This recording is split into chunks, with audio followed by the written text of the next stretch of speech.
fiscal year 19. I was going to discuss that a little bit, but in terms of things with the workNet too, I'm glad to be able to talk about some more improvements there as well.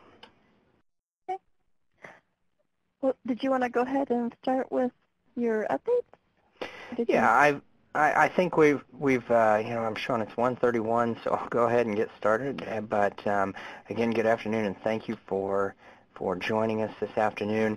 I wanted to let everybody know most providers should have seen and received notices of state awards. They call it the NOSA, which is kind of our official notification that you've received a grant for fiscal year 19. If your organization has not received a NOSA and you think you should have, let me know, because to my knowledge, every one of our grantees has received their NOSA for the next fiscal year. And there were a couple of things that were holding up, one or two of them that I think we all got resolved in the last day or two, just a couple of the pre-qualification issues.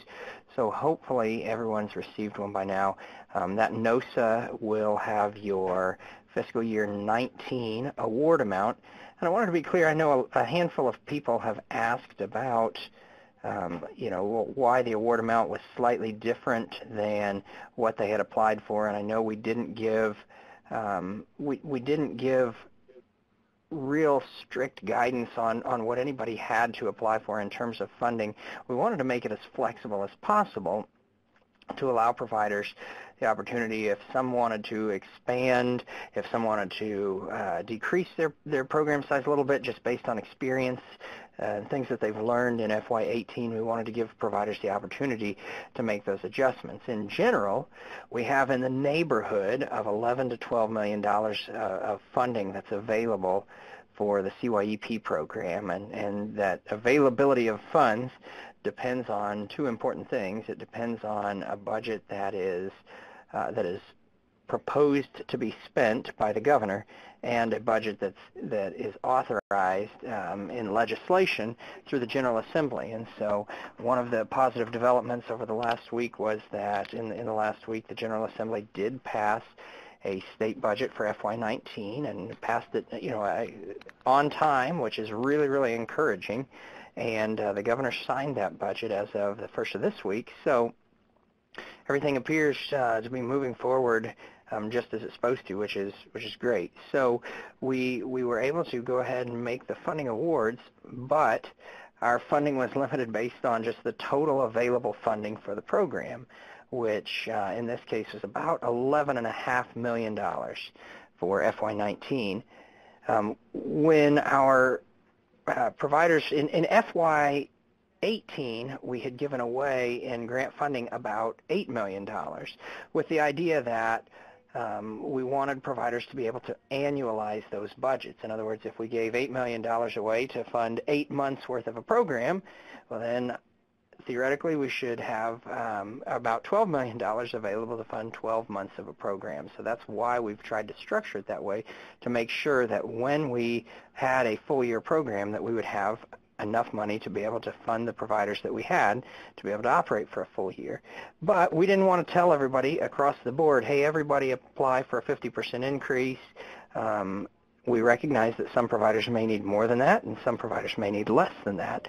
So providers asked for the funds that they would need to be able to complete the program in FY19, and when we totaled up those funds, they came to about $11,800,000, $11.8 million that was requested, when we've got about 11.5 available to give out as grant funds. And so anyway, it was not possible for us to award grantees exactly what they asked for in many cases. What we did is we looked at the percent of increase that grantees asked for, and we took basically that $300,000 deficit and divided it among all grantees that had asked for more than a 50% increase. Some grantees asked for less than a 50% increase, and we didn't think that it was fair to ask them to take a cut in the funding that they'd requested when they had already requested less than a 50% annualization. So we divided basically that deficit proportionally among the grantees that had asked for more than a 50% increase. And so just kind of letting you know how we arrived at that decision. The decision wasn't intended to specifically penalize anybody. We tried to do it in as fair a way as possible to make sure that we awarded what grant funds we could, and we wanted to honor your requests because for the most part, all of the requests that I saw were good requests. The things that you were proposing to do, the staff you were proposing to hire, the services you were proposing to provide, all of those things were reasonable. And if we had enough money, I would have approved the funding amounts essentially for just about everybody for what you had asked. And unfortunately, we just did not have all of that funding amount available. So with that said, that's how we arrived at the funding decisions.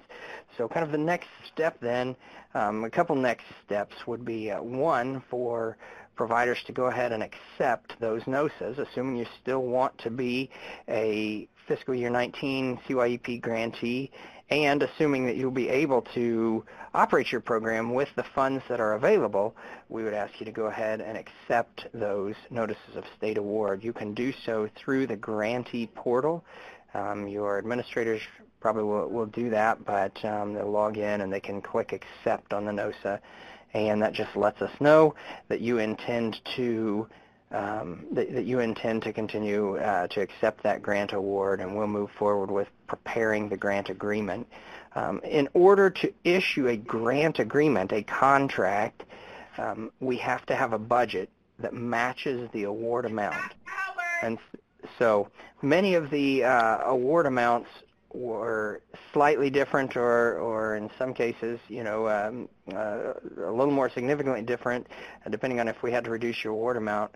But they were usually slightly different, and so in the notice of state award, we did put a condition that that we expect grantees to update their budgets in order to reflect the award amount. If you don't do that, we cannot, the system will not allow us, the comptroller will not allow us to issue you a contract.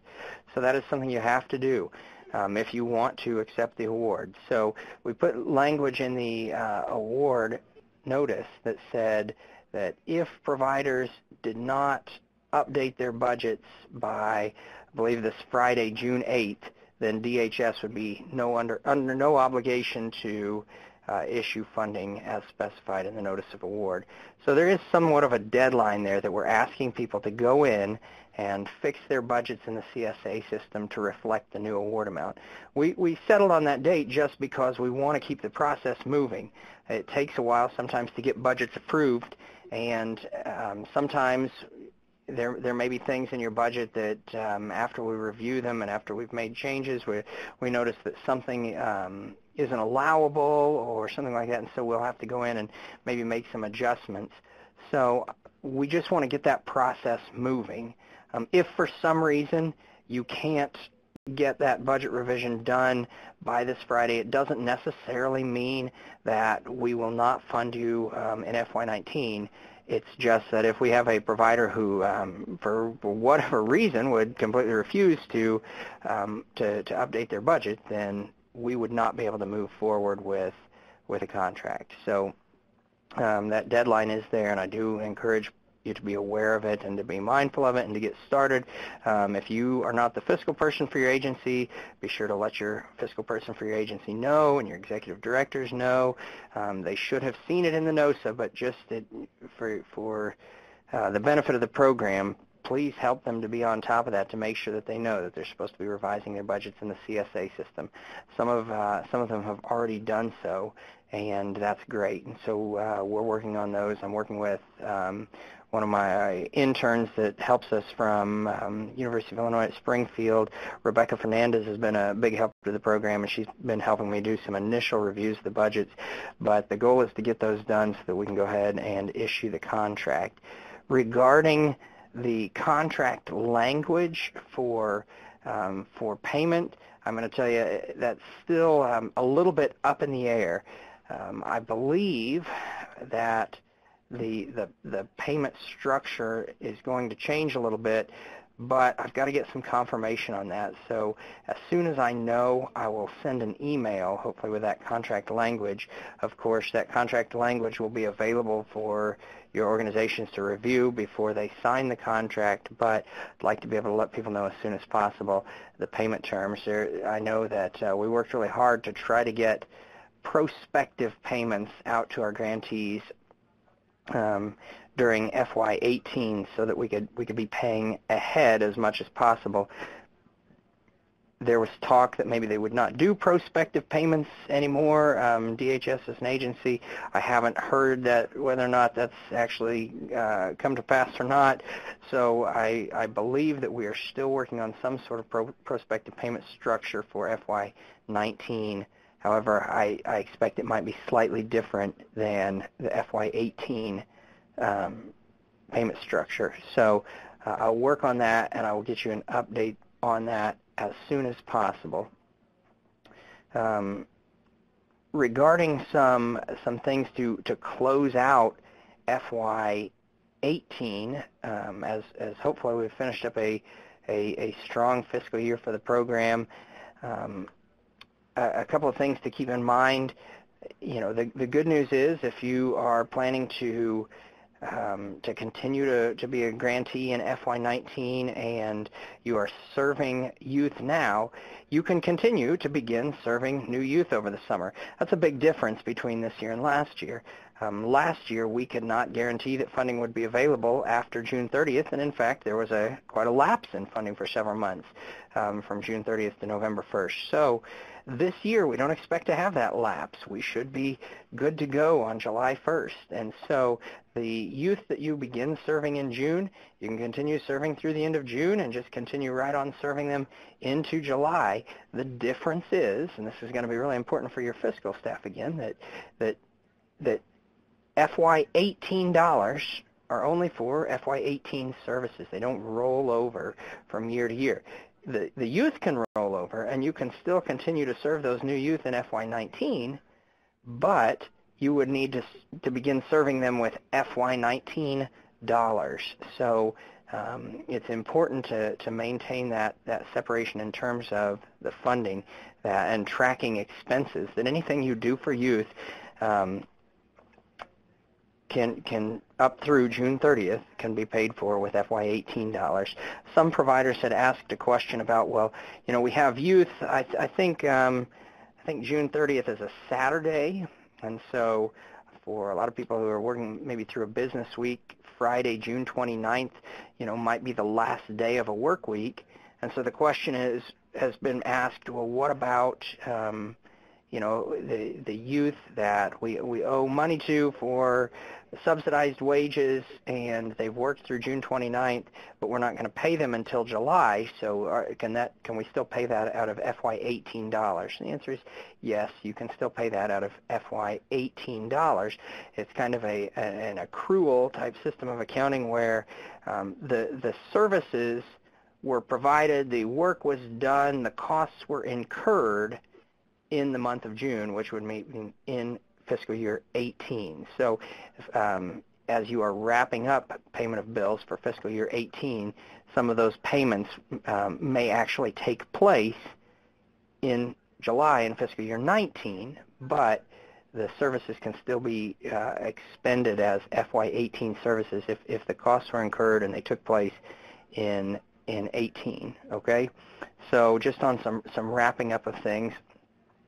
Finally, I did want to talk to you a little bit about some reporting requirements, and it's been complicated trying to nail down exactly what we're going to have to do for GATA reporting requirements. I know I've been telling you for the entire fiscal year up to this point that I am trying to do as much as I can to get the reporting requirements to be completed entirely within the Illinois workNet system, where the workNet system generates as much as we need. I've had some discussion about the GATA requirements, and it seems like that while the Illinois workNet will be able to produce data reports for us that will be really useful, we will still likely need you to fill out an actual hard copy of a performance report form.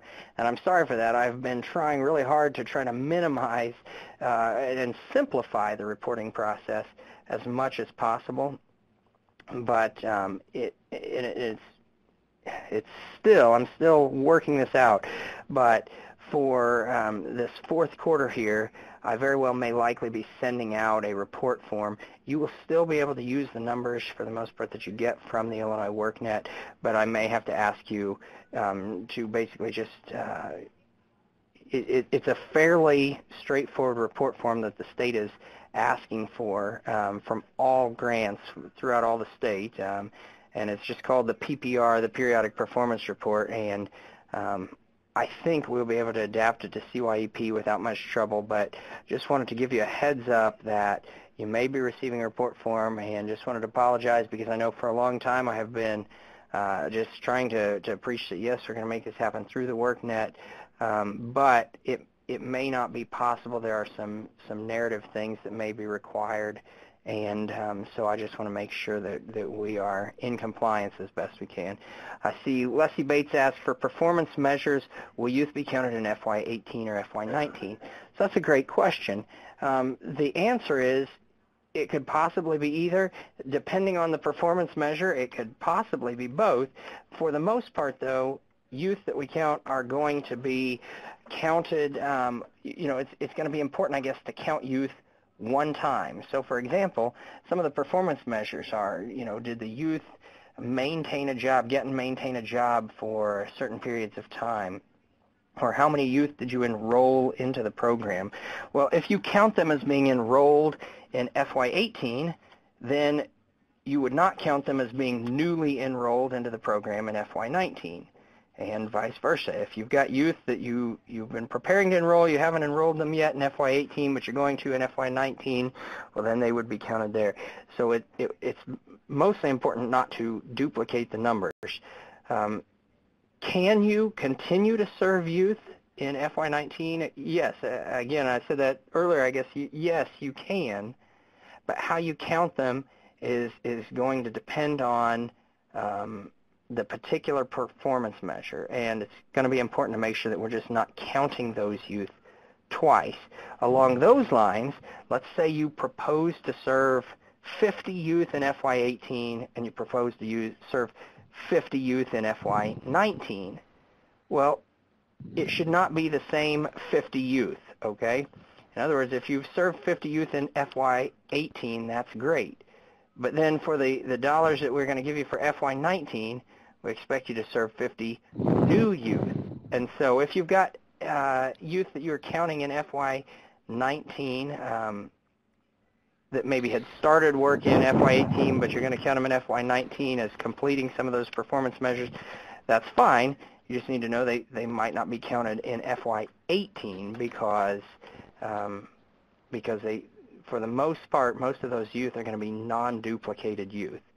So you kind of have to look at the individual performance measures and see what's been accomplished in FY18 versus what has been accomplished in FY19. And we'll try to create some separation with those youth so that you'll know who you're serving in FY18 versus FY19.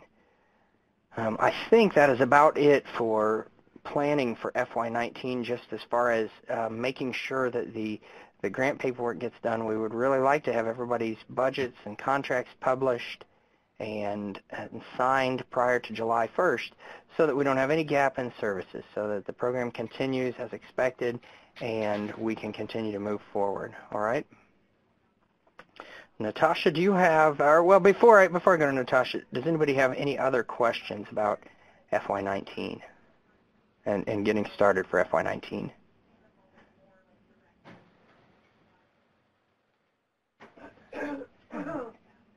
All right, if you think of anything, feel free to let me know either via email, or you can, if you think of anything during the webinar, just raise a hand or type a question or something, and we'll try to see if we can take a break if we need to answer a question. But otherwise, I'm going to turn it over to Natasha to discuss some of the updates to the WorkNet that she was planning for today. Okay. Great, thanks. All right. Well, today I'm gonna show you some things that are in test and some updates that have been made. And excuse me. And so they're not out there, and some of them are not out there in production yet, but they will be soon. So, and then also I know we had several people join us since we first started the call. So if you're not talking, if you don't mind, go ahead and mute your phone. You know, you can unmute it at any time and ask me questions at any time. That's perfectly fine. But that'll just help keep down on any of the background noise. Okay. So I want to start out. I know I've already covered this a couple times, but just a really quickie overview of the ISEP for those that may have missed the information is that we do have the ISEP that is available. It does impact the periodic performance report. And you just go to your group like you would normally and then test. So make sure you're not sharing personal information. So you go to your customer list like you normally would, and right next to your progress page is the ISEP. What we have on the ISEP is an overview of what has been entered into the system. And so then, I'm just going to move this over real quick. Okay. So,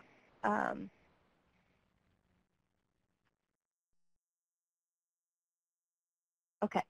So the very first part of the process is to complete assessment. And so by completing the application, it basically includes pieces and parts of an assessment because you're taking a look at their employment goals and other items. So the idea is that you go to view results, you look at skills and interests that are there, the employment goals, you'll see the different goals or the responses that are coming from the initial application.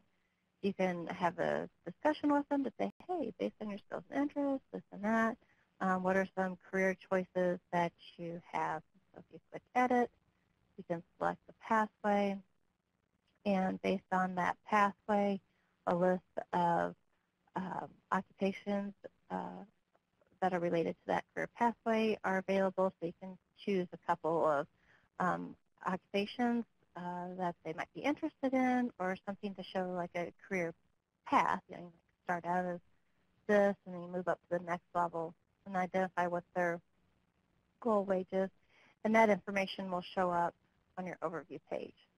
You have education level, employment-related information. We have barriers, so you can see what they have selected in their application. You can talk to them about it and identify any additional barriers. And this section is important for the obvious reason. You want to make sure that I know what their barriers are.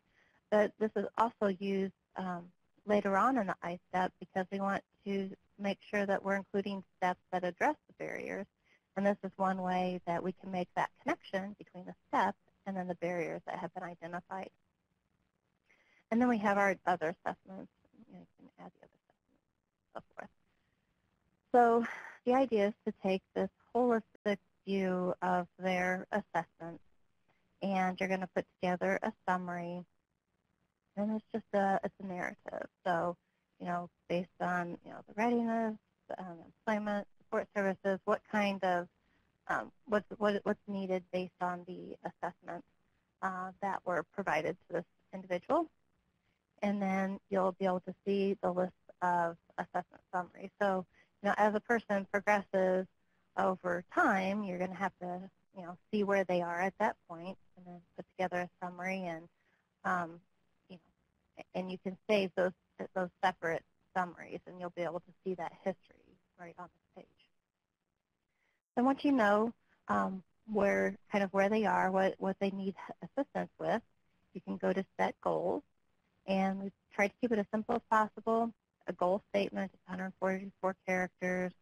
You can identify if it's with support services, career planning, independent living, that's another one that was added, education training plan. and if the long-term or short-term goal, and if it's not started, or if they're on track, or if they've completed it. And you can see the summary here. If you can click on View, you can see the different services that are associated with that plan. And if not, then you can just click to Add Services. It's going to take you to the next section, which we have populated. Again, this is test information, so you'll be able to see the different services that are currently available in the system, and you could add them. Once you add them, then you'll see that there's a little check mark. You can add them more than once, so that if you had transportation assistance or permanent employment, let's just say that they were at a placement, didn't work out, and you added another placement, you could add this this service multiple times. Now, we did go through for individuals when this was released. Before it was released, we went through and made sure, or anyway, it was coordinated with the release of it. I went through, or had my programmers go through, and for everyone who already had a work site placement, they were automatically put, that individual automatically has this Get Permanent Employment as part of their program in their ISTEP. So if you go into the person's ISTEP, maybe you haven't really gotten into this that much, and you're like, well, who put this in there? I don't even know how it got in there. That's how. We wanted to try to make it as minimal, as minimal work as for you as possible. So if the person already had permanent employment in the worksite placement, then it was already, we went ahead and added it to the system here. You can edit those services. It's a little bit different. So if you have a worksite placement, you'll see that you have your title, employer, employment type, all that kind of good stuff in the system. These are the same fields that are in worksite placement, but what we wanted to do is not create more work for you, so you had to do it in worksite placement and in the ISTEP. Now, once you have your work sites all set up, that you can just add these into the ISTEP, and it still populates the same fields into worksite placement. So you could see it in both places. So if you update the 30-day, 60-day follow-up in the ISTEP, it will also update it into the worksite placement. Okay, we are able to add actual employer placements. We tried, but we're not able to. Okay, I would have to look at which person, you don't put their name in there, but if you want to send me a separate email, you can look at that one. Yeah, Tammy, maybe go ahead and send an email to info@illinoisworknet.com, and maybe we can take a look at that specific issue. So you can identify that. Now, this is the example of if you have a permanent placement step. You can identify the service provider. So, you're going to be listed as the grantee. And let's say that, for different services, you might have a different provider. There's dollar value. You can put that in here. You don't have to put that in there. We will be adding another area for credentials in the relatively near future. So if you see some changes to this, just know that we're going to continue to build out each of these areas within the ISTEP. A different view would say, let's say for prepare your resume, if you select that item, the fields look a little bit differently because it's not a worksite placement and it's just, collecting information related to that specific service. So you can see that with each of these, and I didn't cover this on the other view, but each of these steps, you're going to associate them with a goal. Okay? You're going to put a start date, due date. Whenever it's complete, you'll put a completion date, you'll put weekly hours. for you for this program, you're going to say no, it's not WIOA funded. And then if you have any additional notes, you can put the notes in there. And remember when I was showing you the barrier section, for the items that you had checked off as those were the barriers, those are going to be the default list that shows up here under services, service addresses the following barriers. So then you can identify which, barrier, that the reason why you're providing the service to help them with addressing those specific barriers. And if you wanted to identify more barriers, you could do show more barriers and you could see a longer list. But, we did want to narrow down that list by just showing the barriers that have been identified for that particular person.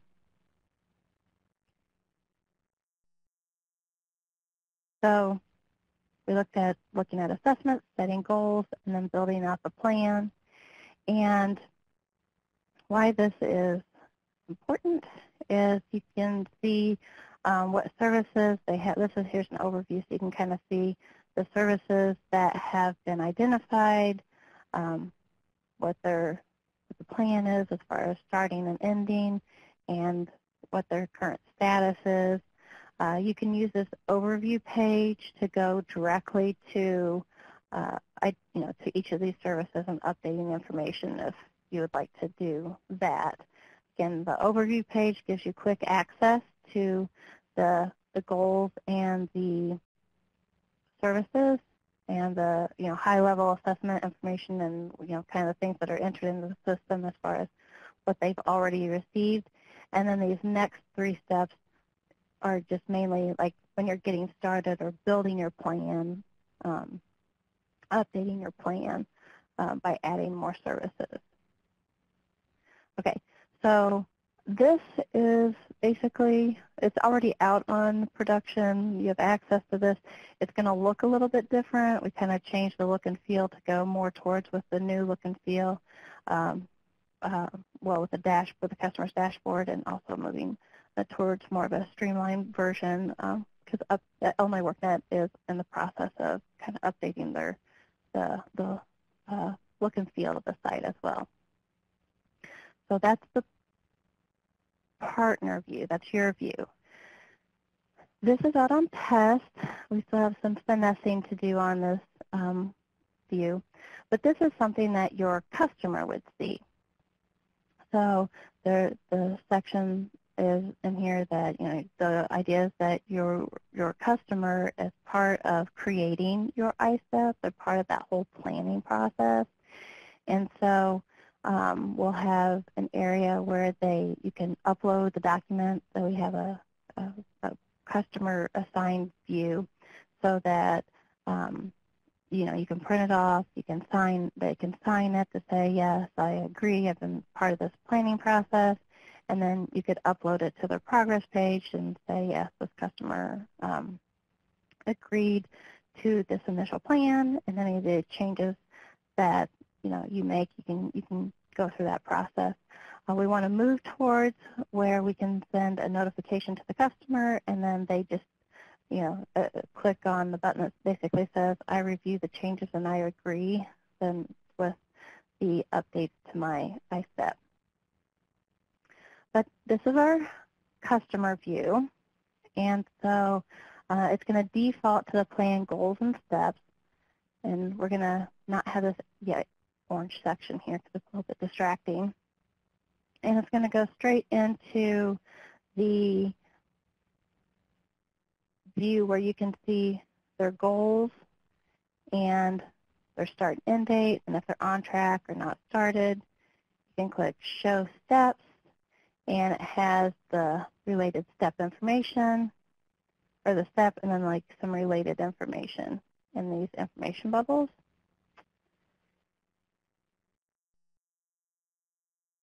And one of the nice things about this is that with, for example, if we have prepare your resume, you have an information bubble, but then it also has a link to related resources that are in Illinois WorkNet. So the customer has a view of the steps that they're have agreed to complete, and then they'll have links to related resources for those specific items as well. And that'll be in their Illinois workNet account. They can look at their assessment information just like you could look at their assessment information. They can't add or update anything like like the worksite evaluation. They can't add any more assessments, but they do get to have a view of this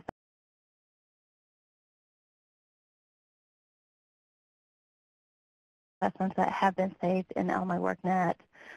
They have an accomplishments tab so they can see which goals have been completed, which services have been completed, and also once we have the credentials, then they'll be able to access that list of credentials. They can see those items that have been completed. We added a job lead section, and so this area right here will have take our job articles that are available in Illinois workNet and bring those articles to their iStep, so they're right here available to them. We have these sections right here, the Illinois Job Finder, the Illinois workNet Job Finder, Illinois Job Link, and then the featured employers, because each of these are tools that are in Illinois workNet that will help your customer find job leads. So they just open up into a new tab. And so, again, easy access to the articles as well as to the listing of tools that they can use to help them find job leads. And then as they use those job leads, we have the bookmark jobs. So this bookmark is anytime they're in Illinois workNet and they're, accessing the information through Illinois workNet, you can save bookmarks. And these are saved to their My Dashboard. So we bring in the same list that's used for My Dashboard into their iStep. So the idea is that we want to be able to use the information that we have in workNet and bring it to them like where they are in the moment, so they don't have to know to go to 15 different places to find the information. They can look at it from their dashboard, but if they're in the mindset and they're like within their iStep, then that information that we have already in workNet can be brought into that area within their iStep. Okay. There's a question, is it uploaded automatically? How does it take, how long does it take them for people to view or add it after we uploaded it? They have this print customer copy, and so again, this is on test, but I'm going to have my programmer move this. We have a print customer copy, and I already have one downloaded real quick. I'll bring it up for you. See here. And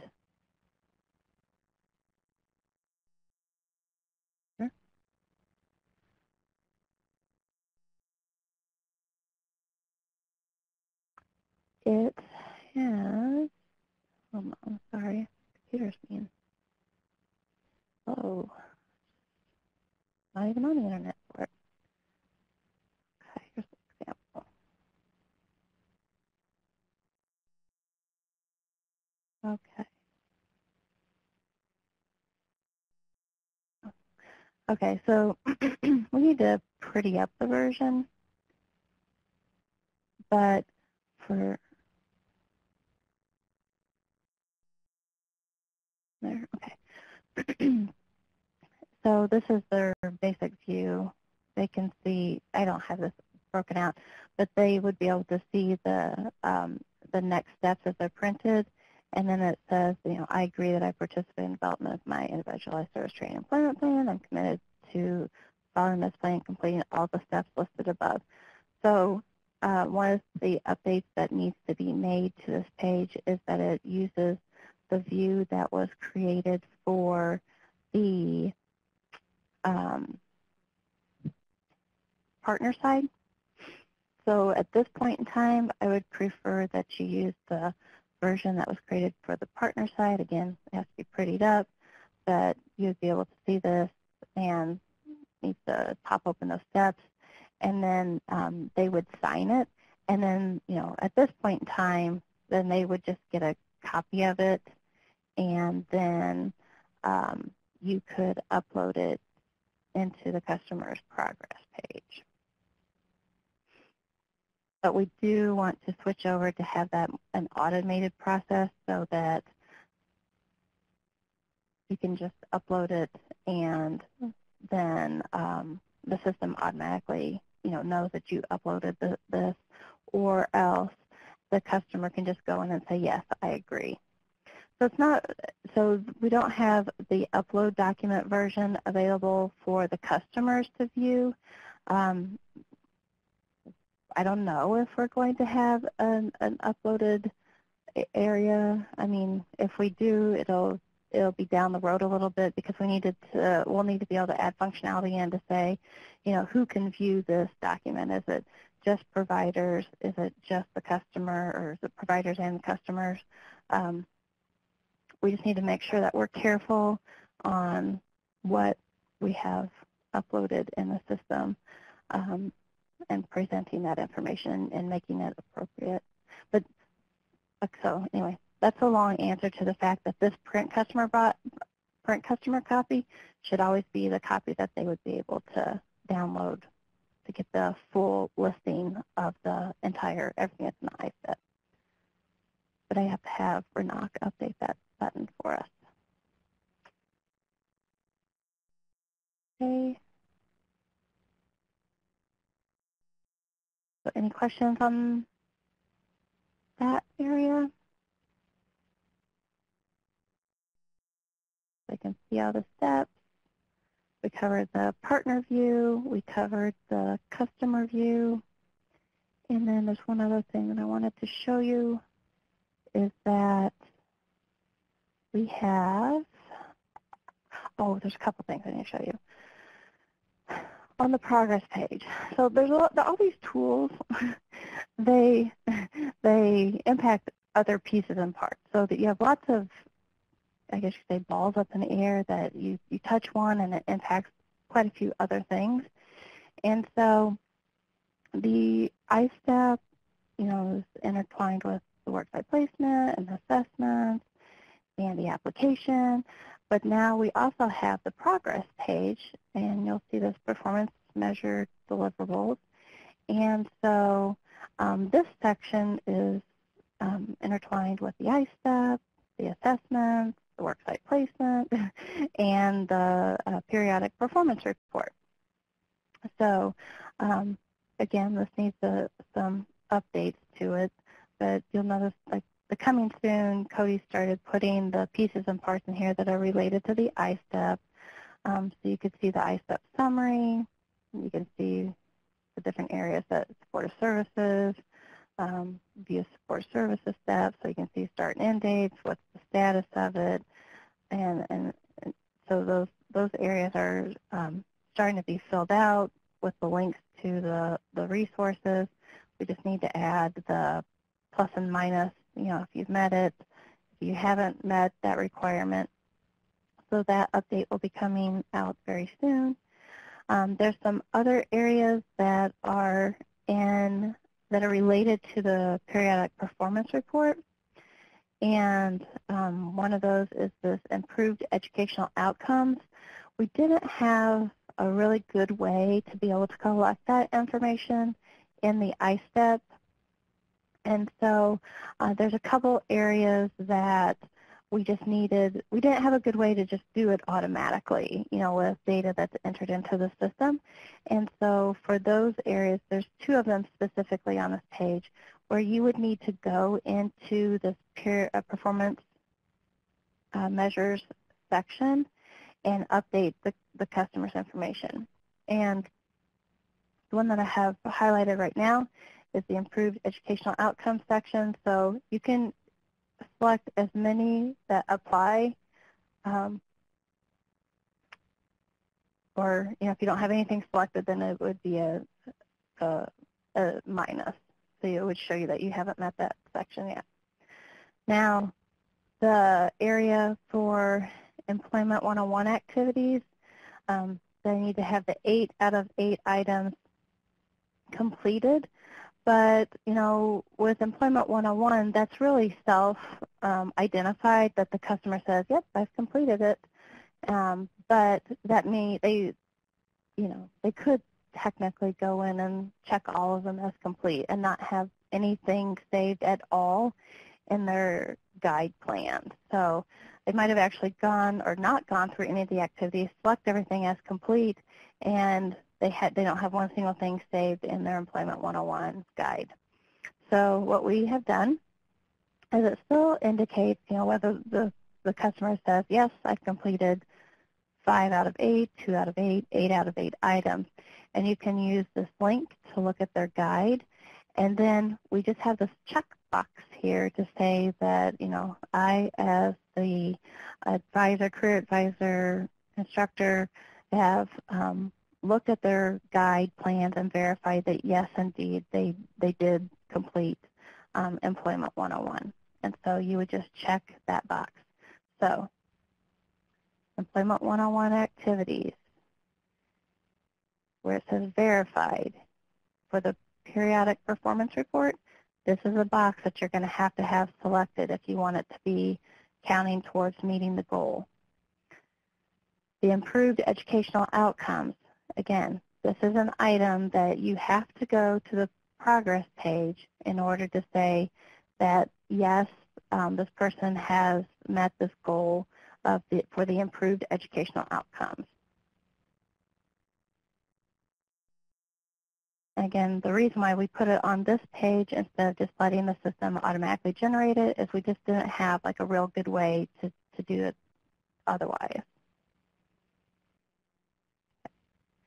So now if you go to the report section for CYEP reporting,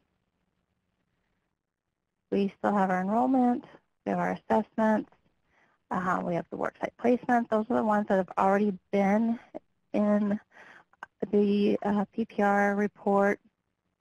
And the one that's been recently updated and released is the I-STEP. Okay. So I know that many of you have gone through the assessment enrollment, worksite placement, and we've helped work through some of those items. So you continue to go through those and ask if you have any questions on why a person is or isn't in the particular areas. Then now you can also start looking at the I-STEP area, and you can easily identify the group of people who don't either have the services entered, they don't have the case plan. You can easily identify where people are within their I-STEP and who need to have information updated in their I-STEP. And then you can also see that we have this area that I talked about earlier about showing as a person has their improved educational outcomes. That directly impacts this area in your periodic performance report. Okay. Some of the updates that Cody is working on right now is adding information bubbles to all the different areas in the PPR so that you can easily identify what the criteria is, where that information is coming from, and then he will also be adding the color coding to these goal lines as well. So you'll be able to see, if you're, off track, on track, or if you've completed and you've met your goal, your performance measure. So that's what he's currently working on now. Are there any questions?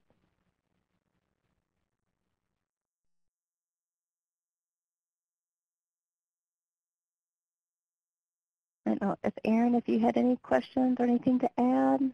I don't think I have anything to add. Okay. All right. Well, those are just kind of want to give you a preview of what you can expect to see in the next week or so.